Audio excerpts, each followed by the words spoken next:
Good morning to all students, welcome to in my chemistry class. आज हम आप लोगों का चैप्टर नंबर 2 स्टार्ट करने के लिए जा रहे हैं। एक नया चैप्टर है और उस चैप्टर का नाम है परमाणु संरचना। ये हमारा सेकंड चैप्टर है। फर्स्ट चैप्टर हम ऑलरेडी रसायन विज्ञान की मूल अवधारणा पढ़ चुके हैं। परमाणु संरचना के बारे में आप लोग थोड़ा बहुत 10th क्लास में पढ़कर आए हुए हैं कि परमाणु होता क्या है। इस परमाणु संरचना की जो शुरुआत है वो शुरुआत हुई है पदार्थ से।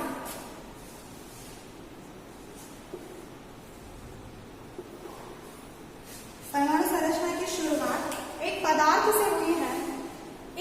आप एक तरबूज लीजिए या फिर आप कोई एक ऐसी वस्तु लीजिए जिसके आप टुकड़े करते जाइए और एक समय ऐसा आएगा या एक टाइम ऐसा आएगा जब उस वस्तु को आप और दो भागों में विभाजित नहीं कर सकते हैं और लास्ट में जो हमारा कण बचा वही क्या कहलाता है, हमारा परमाणु कहलाएगा। देखो, जैसे मान लो हमारे पास कोई सी वस्तु XYZ, हमने इसे काटते गए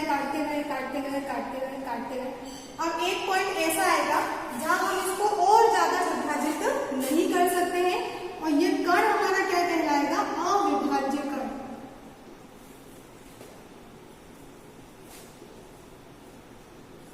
और इसी अविभाज्य कण को क्या कहते हैं, हम लोग परमाणु कहते हैं। मतलब परमाणु क्या होता है कि पदार्थ का अविभाज्य कण परमाणु कहलाता है। अगर हम पदार्थ के बारे में बात करें कि पदार्थ क्या होता है, पदार्थ जिसका द्रव्यमान होता है, जिसका आयतन होता है और जो वस्तु को घेरे रहता है या वस्तु को घेरता है, वही क्या कहलाता है, हमारा पदार्थ कहलाता है। पदार्थ किसे कहते हैं हम लोग, जिसका द्रव्यमान होता है।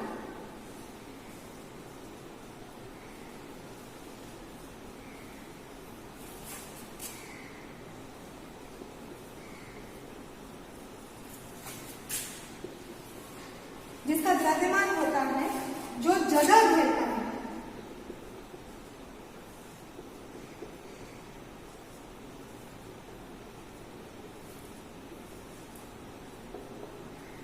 वो क्या कहलाता है, हमारा पदार्थ कहलाता है।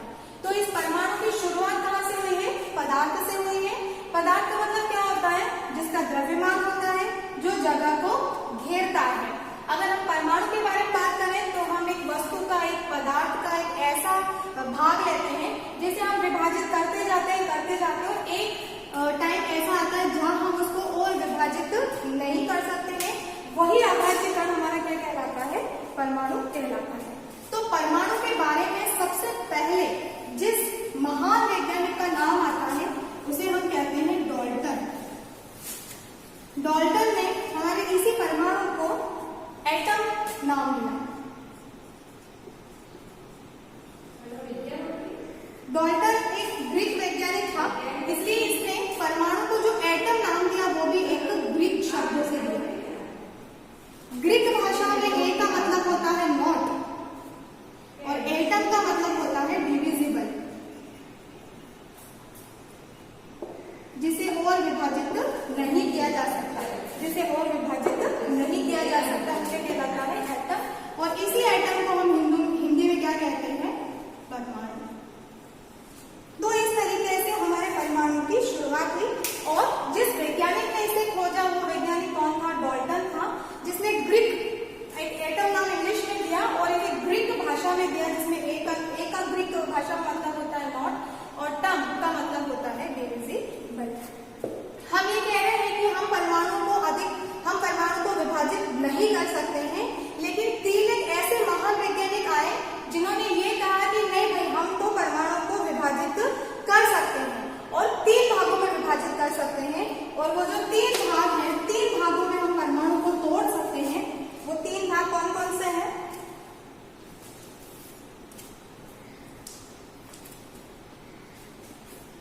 एक है आपका इलेक्ट्रॉन, एक है प्रोटॉन और एक है आपका न्यूट्रॉन। मतलब हम परमाणु को 3 भागों में आसानी से तोड़ सकते हैं। इलेक्ट्रॉन की खोज जिसने की थी वो थे हमारे थॉमसन। प्रोटॉन की जिसने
नाच का क्या हो गया?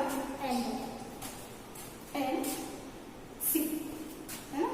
ईंट पर गिर कर नाच, इलेक्ट्रॉन, प्रोटॉन और न्यूट्रॉन। ठीक है, तो इस ट्रिक से हम लोग याद कर सकते हैं। जब परमाणु की खोज हुई, परमाणु के खोजकर्ता के रूप में इलेक्ट्रॉन, प्रोटॉन, न्यूट्रॉन की खोजकर्ता के रूप में कुछ मॉडल बनाए गए। इलेक्ट्रॉन, प्रोटॉन, न्यूट्रॉन के बारे में और अधिक जानकारी के लिए कुछ मॉडल बनाए गए, जिसमें सबसे पहला जो मॉडल था वो था हमारा थॉमसन मॉडल।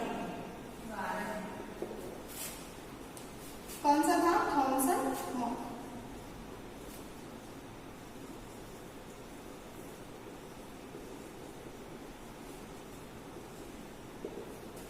मॉडल के बारे में डिटेल हम लोग कल पढ़ेंगे। 5 मिनट के लिए थोड़ा सा रिवाइज कर लेते हैं। हमारे चैप्टर का नाम क्या है? परमाणु संरचना। इस परमाणु की जो शुरुआत हुई है वो किससे हुई है? पदार्थ से हुई है। और पदार्थ का क्या अर्थ होता है? जिसका द्रव्यमान होता है, जो जगह को घेरती है, वो क्या कहलाता है? हमारा पदार्थ कहलाता है। हम कह रहे हैं कि पदार्थ को हम एक ऐसा पदार्थ लेते हैं जिसे हम विभाजित करते जाते और एक टाइम ऐसा आता है जिसे हम और विभाजित नहीं कर सकते हैं। वही अविभाजित कण हमारा क्या कहलाता है? परमाणु कहलाता है। एक वैज्ञानिक आए डाल्टन, जिन्होंने इसे इंग्लिश नाम दिया एटम। चूंकि डाल्टन जो है वो ग्रीक वैज्ञानिक थे, इसलिए इन्होंने एटम में ग्रीक भाषा का उपयोग किया। ए जिसका अर्थ होता है नॉट, और टम जिसका अर्थ होता है डिविजिबल, जिसे और अधिक विभाजित नहीं किया जा सकता, या हम उस अविभाज्य कण को क्या कहते हैं? परमाणु कहते हैं। तो 3 वैज्ञानिक और आए जिन्होंने ये कहा कि नहीं भाई, हम तो परमाणु को 3 भागों में विभाजित आसानी से कर सकते हैं। और वो 3 भाग कौन से हैं? इलेक्ट्रॉन,